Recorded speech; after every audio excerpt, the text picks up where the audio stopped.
마태복음 26장 예수님을 죽일 계획. 예수님께서 이 모든 말씀을 마치셨을 때입니다. 예수님께서 제자들에게 말씀하셨습니다. 너희도 알다시피 이틀 뒤가 유월절이다. 그때의 인자는 넘겨져 십자가에서 죽을 것이다.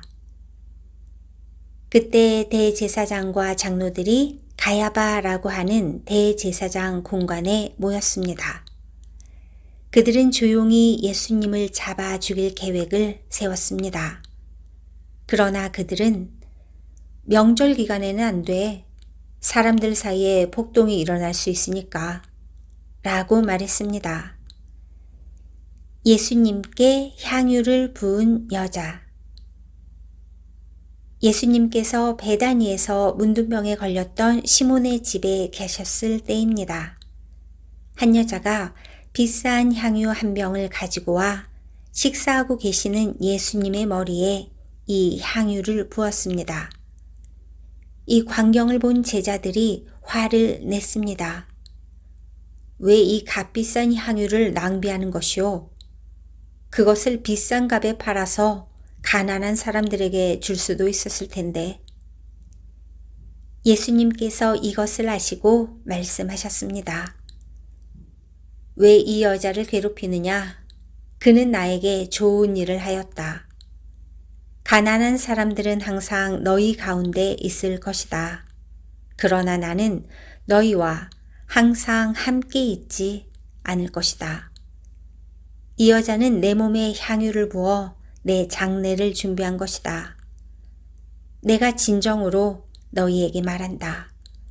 온 세상에 복음이 전해지는 곳마다 이 여자가 한 일도 전해져 그를 기억할 것이다. 유다의 배반. 그때 12 제자 가운데 한 명인 가룟 출신의 유다가 대제사장들에게 갔습니다. 가룟 유다가 말했습니다. 내가 예수를 당신들에게 넘기면 나에게 얼마를 주겠소? 제사장들은 유다에게 은 30개를 주었습니다. 그 후로부터 유다는 예수님을 넘길 기회를 노렸습니다. 유월절 음식을 나누심. 무교절의 첫 번째 날에 제자들이 예수님께 와서 말했습니다. 유월절 음식을 어디에다 준비할까요? 예수님께서 대답하셨습니다. 성 안에 들어가 한 사람에게 이렇게 말하여라. 선생님께서 때가 가까웠으니 당신 집에서 제자들과 함께 유월절을 보내겠다고 말씀하십니다. 제자들이 예수님께서 말씀하신 대로 행하여 유월절을 준비하였습니다. 그날 저녁에 예수님께서 12명의 제자들과 함께 음식을 드시기 위해 앉으셨습니다. 모두들 식사를 하고 있을 때 예수님께서 말씀하셨습니다. 내가 너희에게 진정으로 말한다. 너희 중에 하나가 나를 배반할 것이다. 제자들은 매우 슬퍼하며 한 사람씩 예수님께 묻기 시작했습니다. 주님, 제가 그 사람은 아니죠. 예수님께서 대답하셨습니다. 나와 함께 그릇에 손을 넣는 자가 나를 배반할 것이다. 성경에 쓰여진 대로 인자는 떠나갈 것이다. 그러나 인자를 넘겨주는 그 사람에게는 화가 있다. 차라리 태어나지 않았더라면 자신에게 더 좋았을 것이다. 예수님을 배반한 유다가 예수님께 말했습니다. 선생님이여, 설마 제가 그 사람입니까? 예수님께서 그에게 네가 말했다 하고 대답하셨습니다. 마지막 만찬. 식사 때에 예수님께서는 빵을 들어 감사기도를 드리시고 그것을 떼어 제자들에게 주시며 말씀하셨습니다. 받아 먹어라. 이것은 내 몸이다. 또한 예수님께서 잔을 들어 감사드리신 후 그것을 제자들에게 주시며 말씀하셨습니다. 너희 모두 이것을 마셔라. 이것은 죄를 용서하기 위하여 많은 사람들을 위해 붓는 나의 피, 곧 언약의 피이다. 내가 너희에게 말한다. 내가 아버지의 나라에서 너희와 함께 새롭게 마시는 그날까지 지금부터는 포도 열매로 빚은 것을 마시지 않을 것이다. 그들은 찬송을 부르고 올리브 산으로 올라갔습니다. 베드로가 모른다고 할 것을 예언하심. 예수님께서 제자들에게 말씀하셨습니다. 오늘 밤 너희는 모두 나를 버릴 것이다. 성경에 이렇게 쓰여 있다. 내가 목자를 칠 것이니 양이 흩어질 것이다. 그러나 내가 살아난 뒤에 너희보다 먼저 갈릴리로 갈 것이다. 베드로가 말했습니다. 다른 모든 제자들이 주님을 버릴지라도 저는 결코 버리지 않겠습니다. 예수님께서 대답하셨습니다. 내가 진정으로 너에게 말한다. 바로 오늘 밤 닭이 울기 전에 네가 나를 3번이나 모른다고 할 것이다. 베드로가 예수님께 말했습니다. 주님과 함께 죽을지라도 결코 주님을 모른다고 하지 않을 것입니다. 다른 제자들도 모두 똑같이 말했습니다. 겟세마네에서 기도하심. 그때 예수님께서 제자들과 함께 겟세마네라고 불리는 곳으로 가셨습니다. 예수님께서 제자들에게 말씀하셨습니다. 내가 저기에 가서 기도하는 동안 여기 앉아 있어라. 그리곤 베드로와 세베대의 2 아들을 데리고 가셨습니다. 예수님께서는 매우 근심하시며 괴로워하기 시작하셨습니다.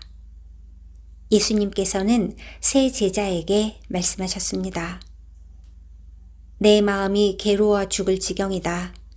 여기서 머무르며 나와 함께 깨어 있어라. 그리고 나서 약간 떨어진 곳으로 가서 얼굴을 땅에 대고 기도하셨습니다. 나의 아버지, 할 수만 있다면 제게서 이 잔을 지나가게 해 주십시오. 그러나 내 뜻대로 하지 마시고 아버지의 뜻대로 하시길 원합니다. 기도하신 후 제자들에게 오셔서 제자들이 자고 있는 것을 보시고 베드로에게 말씀하셨습니다. 너희들은 1시간도 나와 함께 깨어 있을 수 없느냐? 깨어서 너희가 시험에 빠지지 않도록 기도하여라. 영은 원하지만 육체가 약하구나. 예수님께서 다시 가셔서 2번째 기도를 하셨습니다. 나의 아버지여, 이것이 제게서 지나갈 수 없고 제가 마셔야만 한다면 아버지의 뜻대로 되기를 기도합니다. 그리고 나서 다시 제자들에게 가셔서 제자들이 자고 있는 것을 보셨습니다. 그들은 너무 졸렸던 것입니다. 그래서 예수님께서는 제자들을 놔두고 다시 3번째로 기도하셨습니다. 예수님께서는 같은 기도를 한 번 더 하셨습니다. 그 다음에 예수님께서 제자들에게 돌아오셔서 말씀하셨습니다. 아직도 자고 있고 쉬고 있느냐? 보아라, 때가 가까이 왔다. 인자가 죄인들의 손에 넘겨진다. 일어나라, 가자. 나를 배반한 사람이 가까이 오고 있다. 예수님께서 잡히심. 예수님께서 말씀하시는 동안 12 제자 가운데 하나인 유다가 왔습니다. 대제사장과 백성들의 장로들이 보낸 많은 사람들이 칼과 몽둥이를 들고 유다와 함께 왔습니다. 예수님을 배반한 유다가 이들에게 내가 입 맞추는 사람이 바로 그 사람입니다. 그를 잡으십시오. 라며 신호를 정해 주었습니다. 곧바로 유다는 예수님께 가서 말했습니다. 선생님, 안녕하십니까? 그러면서 입을 맞추었습니다. 예수님께서 친구여, 무엇하러 여기에 왔느냐?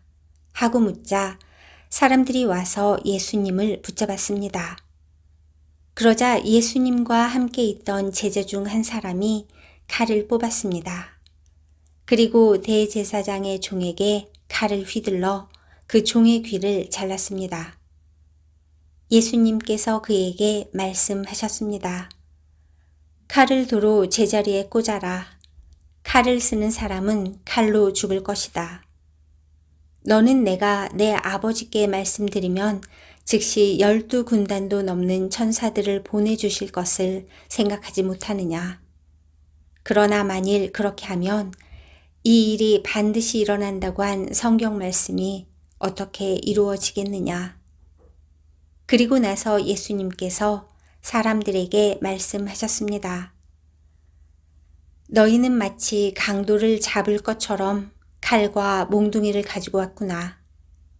내가 성전에 앉아 매일 가르쳤지만 너희는 나를 잡지 않았다. 이 모든 것은 예언자의 글을 이루기 위해 일어난 것이다. 그때 모든 제자들이 예수님을 버리고 도망갔습니다. 대제사장 앞에 서신 예수님. 예수님을 잡은 사람들이 예수님을 대제사장 가야바에게로 끌고 갔습니다. 거기에는 율법 학자들과 장로들이 모여 있었습니다. 베드로가 예수님과 멀찍이 떨어져 따라가 대제사장의 공관 마당에 들어갔습니다. 그리고 결과를 보려고 경비원들 틈에 끼어 함께 앉았습니다. 대제사장들과 전체 요원들이 예수님을 죽이기 위해 예수님을 고소할 거짓 증거를 찾으려고 하였습니다.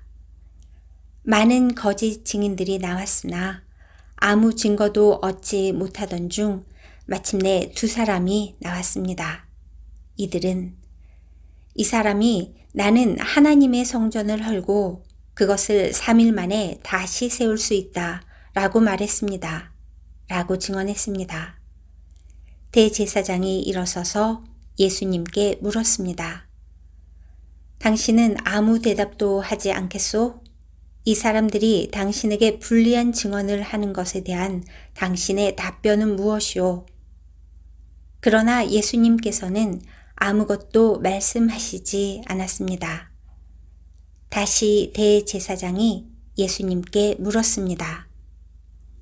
내가 살아계신 하나님께 맹세하고 당신에게 명령하니 우리에게 말하시오. 당신이 하나님의 아들 그리스도요? 예수님께서 대답하셨습니다. 네가 말했다. 그러나 내가 너희에게 말한다. 이제 이후로 인자가 전능하신 자의 오른쪽에 앉아 있는 것과 하늘 구름을 타고 오는 것을 볼 것이다. 그러자 대제사장이 자기 옷을 찢으며 말했습니다. 이 사람이 하나님을 모독했다. 더 이상 증인이 필요 없다. 여러분 모두가 이 사람이 하나님을 모독하는 것을 들었다. 어떻게 생각하는가? 사람들이 대답했습니다. 죽어 마땅합니다. 그리고 사람들은 예수님의 얼굴에 침을 뱉고 주먹으로 치고 손바닥으로 때리며 그리스도야, 누가 너를 때렸는지 맞춰보아라 하고 말했습니다. 베드로가 예수님을 알지 못한다고 말함. 베드로가 대제사장 공관 마당의 바깥쪽에 앉아 있었습니다. 그때 어떤 여자 하인이 와서 말했습니다. 당신도 갈릴리 사람 예수와 함께 있었죠? 그러자 베드로는 당신이 무슨 말을 하는지 모르겠소 라며 모든 사람들 앞에서 그렇지 않다고 말했습니다. 베드로가 대문 있는 데로 나가자 다른 여자 하인이 거기 있던 사람들에게 말했습니다. 이 사람은 나사렛 예수와 함께 있던 사람이에요. 또다시 베드로는 나는 그 사람을 모릅니다. 라고 맹세를 하며 그렇지 않다고 말했습니다. 잠시 후 서 있던 어떤 사람들이 베드로에게 가서 말했습니다. 분명히 너는 그들과 한패다. 네 말씨를 보니 틀림없다. 그러자 베드로는 저주를 하며 맹세했습니다. 나는 저 사람을 모릅니다. 그러자 바로 닭이 울었습니다. 베드로는 지난번 예수님께서 자기에게 하신 말씀이 기억났습니다. 닭이 울기 전에 너는 나를 3번이나 모른다고 할 것이다. 베드로는 밖으로 나가 몹시 울었습니다.